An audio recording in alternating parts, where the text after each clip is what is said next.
యో సూర్యదేవా ఏంది ఎండ్ల మమ్మల్ని బతకమంటావా సావమంటావా? సావండి. నీకు మా మీద ఇంత పగ? నాకు ఎవరి మీద పగ ఉండదు నాయనా, నా ధర్మం నేను నిర్వర్తిస్తున్నాను.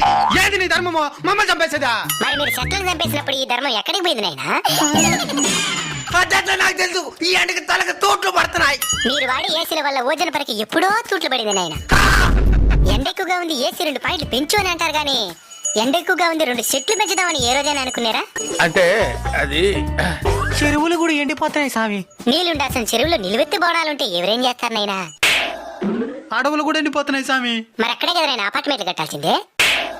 స్వామి ఈ ఎండ డాంచి బయటపడేదానికి ఏదైనా మార్గం చెప్పు స్వామి. వృక్షో రక్షిత రక్షిత. చెట్లను మీరు కాపాడితే అవి మిమ్మల్ని కాపాడతాయి. తప్పకుండా నాటి కాపాడుతాం స్వామి. స్వామి ఇంక మిఠాయి ఈ ఎండలు తగ్గునా? ఇన్ ఫ్రైన్ దేర్ ఈస్ క్రొకడైల్ ఫెస్టివల్. అంటే ముందుంది ముసళ్ళ పండగ అని.